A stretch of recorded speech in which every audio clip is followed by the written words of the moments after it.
नुसरत साहब आपसे शुरू करते हैं। ये बताइए आपको क्या सीन लग रहा है ये तमाम जो डेवलपमेंट्स हो रही हैं। मेरा ख्याल है जी इंतहाबी मुहिम जो है वो विली निली शुरू हो गई है और बहुत सारी कुव्वतें अभी भी इस ख्वाहिश में मुब्तला हैं और उसमें ज़्यादातर लोग वो हैं जो अभी इंटरम सेटअप में बैठे हुए हैं। वो झंडा लगा अच्छा लगता है तो कोशिश होती है कि ज़्यादा देर रहे। तो अफवाहें फैलाई जा रही हैं कि आरे साहब मौजूदा हालात में इलेक्शन हुए तो तहरीक इंसाफ जो है वो सफाया फेर देगी और 2/3 मेजॉरिटी आ जाएगी। तो लिहाजा उस खौफ से ये दहशत फैला के ये स्टोरी बिल्ड की जा रही है कि जब तक उन्हें मैनेज नहीं किया जाता उस वक्त अब बराए मेहरबानी इलेक्शन न करवाएं। फिर साथ ही ये ड्रामे लग रहे हैं कि अचानक गुज़श्ता 2-3 हफ्तों से मुल्क की मईशत जो है वो मौजूदाती तौर पर बड़ी अच्छी हो रही है। हमारे बड़े सीनियर उसकी वजह से भी परेशान हैं, सहाफ़ी जिन्हें बिजनेस अमूर का बड़ा पता है। मैं तो इकोनॉमिक लिटरेट हुई भी अपनी तनख्वाह भी नहीं प्रॉपर गिन पाया कभी, ना नेगोशिएट इतनी मिलती है कि गिन नहीं सकते। नहीं मम्मा तो पता तो ईद मिलती सी वैसे भी। वो ये कि ट्विटर भी उनके आ रहे हैं, वो कह रहे हैं कि अरे सहाफ़ी कम्युनिटी बहुत परेशान है कि कहीं ऐसे में इलेक्शन ना हो जाए और वो पता चले कि बहुत इंस्टेबिलिटी। आज ही मैंने देख रहा था, बहुत सीनियर लोग हैं, नाम क्या लेने, लेकिन मैं इस बात पे मुसर हूँ कि इलेक्शन होंगे, 8 फरवरी को ही होंगे। अगर नहीं होंगे तो वाक़तन मुल्क का दिवालिया होगा। और अगर कोई शख्स ये सोच रहा है कि जी एक साहब की, एक तो मैं जितनी भी थोड़ा बहुत इंतखाबी डायनामिक्स को समझता हूँ, देयर डेफिनेटली सम एज और कोई सिंपथी भी है तहरीक इंसाफ के लिए, लेकिन ये कहना कि वो 2/3 मेजॉरिटी ले लेंगे, अकल का अंधा ही ये बात करेगा। सबसे बड़ी बात यह है कि हमारे यहाँ प्रेसिडेंशियल इलेक्शन नहीं होना, एक पार्लिमान का इलेक्शन होना है। इस्लामाबाद के 3 हल्के हैं, बराए मेहरबानी मुझे इन 3 में तहरीक इंसाफ के उम्मीदवारों के नाम बता दें। ठीक, बाकी बात मैं बाद में करूँगा, वो मुझे नाम पता चल जाए तो जब भी हम बात करेंगे ना। हाँ, जिस अंदाज में लोगों को उम्मीदवार नहीं बनने दिया जा रहा, क्या उस प्रोसेस को कंडोन किया जा सकता है या नहीं, वो एक अलग बहस है। 2018 का रिपीट तो नहीं हो रहा, तो जो डॉक्टर मुसद्दक साहब की पार्टी के साथ गुज़श्ता मरतबा हुआ था, इस दफ़ा किसी और के साथ हो रहा है और ये अब नए लाडले बन रहे हैं, तो अल्लाह इन्हें खुश रखे। लेकिन इनका लीडर मेरा ख्याल है कि वो तैयार नहीं। आज उनका जो स्टेटमेंट है उसमें कह रहे हैं कि मुझे अदालतों से बरी ना करवाओ, ये भी बताओ कि मेरे साथ होया की। तो अल्लाह करे वो कायम रहे, लेकिन वो वोट को इज्जत देते वोट को इज्जत देने के बजाय एक्सटेंशन दे देते होते हैं, तो कोई पता नहीं वो कल आज क्या वैसे उन्होंने लेकिन आज उन्होंने मुतालबा किया है तो मैं उनके मुतालबे की भरपूर हमायत करता हूँ, डॉक्टर साहब करें या ना करें। अच्छा, वैसे उन्होंने ये भी कहा है कि जी आप ये ना समझे कि हम जब आएंगे जीत के तो हम गाड़ियों में बैठने आए हैं, हम ये भी हिसाब किताब करेंगे कि 70 साल से कौन निकालता रहा है लोगों को। जी वही मैं आपसे अर्ज कर रहा हूँ ना, और उन्हें करना चाहिए। अच्छा, वरना फिर उनके साथ भी वही होगा जो इससे पहले होता रहा है, तो फिर कोई और लाडला बन जाएगा।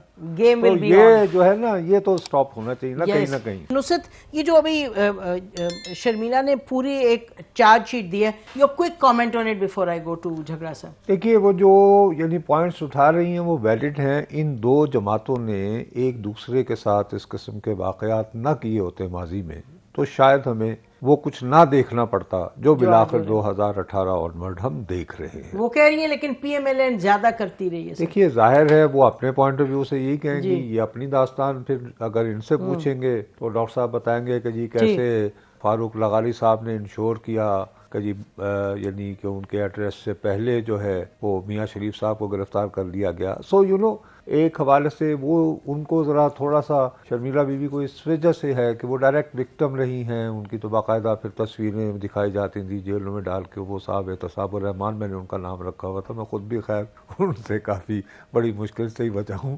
खैर, तो वो एक अलग कहानी है। लेकिन मेरा अपना ख्याल है कि इस वक्त हमें फ्यूचरिस्टिक होकर, मैं सिर्फ ये बात करूँगा कि हम प्रोग्राम के बकिया हिस्से में बात करें, जैसे झगड़ा साहब अभी हैं कि जी ठीक है, आज इनका नौशहरा में भी बहुत शो हुआ है, लेकिन नौशहरा में कैंडिडेट कौन है तहरीक इंसाफ का, ये मैं जानना चाहता हूँ। वो क्यों नहीं अभी मंजर आम पर आ रहा, ये मैं चाहता हूँ कि हम मुस्तकबिल की बात करें। ठीक है Nusrat, to basically concluding comments दे दें हम नुसरत सब सिचुएशन को देखते हुए। मैं सिर्फ ये बात कहूँगा उसमें कि आज की आप सारी गुफ्तगू देखें और वैसे भी जितना भी मीडिया है उसका आप जो यानी कॉन्वर्सेशन है जी। उसको देखें तो यूँ महसूस होता है, इत्तेफाक से मेरे भाई मुसद्दिक मलिक साहब भी जो हैं मेरी तरह अंदरून शहर से इनकी रूट्स हैं लाहौर की, तो हमारे वो कहा जाता है चीचो चीट के नेरियां दो तेरियां दो मेरियां। Election is all about surprise. यहाँ पे लग रहा है कि किसी बंदे ने सीटें रखी हुई हैं। हिसाब किताब होना चाहिए जिन्होंने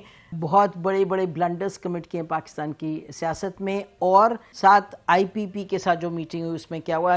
सेनेटर मुसद्दिक मलिक साहब जी, मैं समझता हूँ कि ये जितनी भी बातें कर रहे हैं बिल्कुल ठीक है, बिल्कुल हर सूरत हिसाब होना चाहिए ताकि हमें एक सलीके से हम आगे बढ़ना शुरू कर दें। अभी तो हमारा पूरा सियासी जो थिएटर है वो एक हौज पौज बन चुका है और सूरत हाल ये हो गई कि हम जीतें तो आप नहीं मानते, आप जीतें तो हम नहीं मानते। इसकी वजह से ये बहुत इम्पोर्टेंट चीज़ है कि इलेक्शंस की क्रेडिबिलिटी जो है उसे बहाल किया जाए, और वो उसी सूरत हो सकती है जब क्रेडिबल इलेक्शन करवाए जाए। तो इसमें तो कोई और राय मेरे ख्याल में आपको नहीं मिलेगी।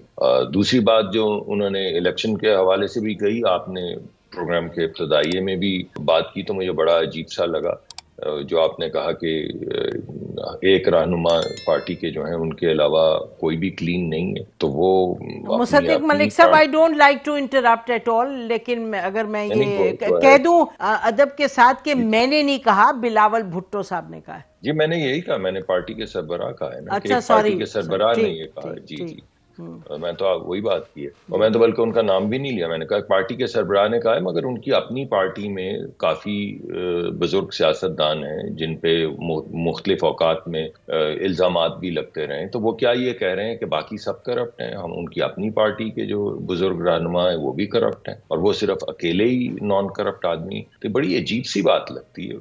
हमें भी ये क्लेम है कि हम करप्शन नहीं करते, सियासत करते हैं, कोशिश करते हैं खिदमत करने की, कुछ काम वाम करने की। इस वजह से बड़ा अजीब सा उनका पैगाम था और मुझे नहीं समझ आई कि उन्होंने ये तीर जो चलाया है ये किस पे चलाया है, सब पे चलाया है, एक पे चलाया है, कुछ समझ नहीं आई मुझे उस बयान की।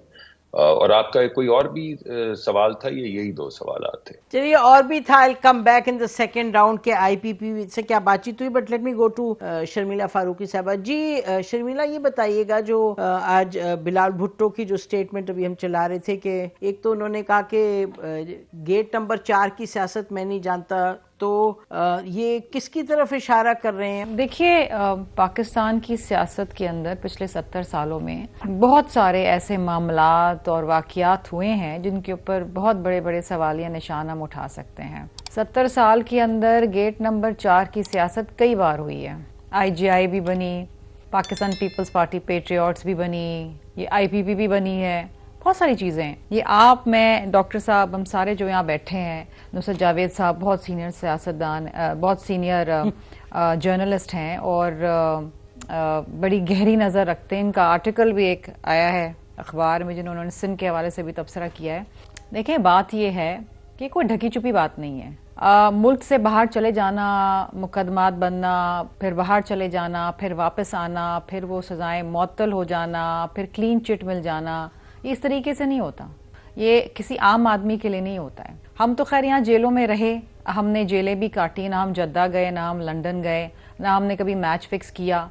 हमारे खिलाफ कई अदवार के अंदर, हर इलेक्शन उठा के देख लें, हर इलेक्शन के अंदर पीपल्स पार्टी को कभी भी लेवल प्लेइंग फील्ड नहीं की। We were never the darling of the establishment. ये एक हकीकत है, इट्स अ नोन फैक्ट, इसमें कोई ढकी छुपी बात तो नहीं है। Let me not mince my words on that. लेकिन बात यह है कि कौन रहा है डार्लिंग एस्टैब्लिशमेंट का, ये हम सब जानते हैं। अब रिपीट की बात हो रही, रिपीट टेलीकास्ट की डॉक्टर साहब ने बात की, तो मैंने उस दिन भी मेंशन किया था कि अगर आप डॉन का एडिटोरियल पढ़ लें तो उसमें लिखा है रिपीट टेलीकास्ट के 2018 के इलेक्शन से हमने कुछ नहीं सीखा, हम 2024 में भी वही करने जा रहे हैं। तो जब तक इस मुल्क के अंदर लोग बिकने को तैयार हैं तो खरीदार तो बैठे हैं। और फिर गेट नंबर 4 के पार किसकी लाइनें लगी रहती हैं ये हम सब जानते हैं। 2018 में भी सिलेक्शन हुई और अगर अब 2024 में भी सिलेक्शन होगी तो मुल्क में मजीद केओस होगा।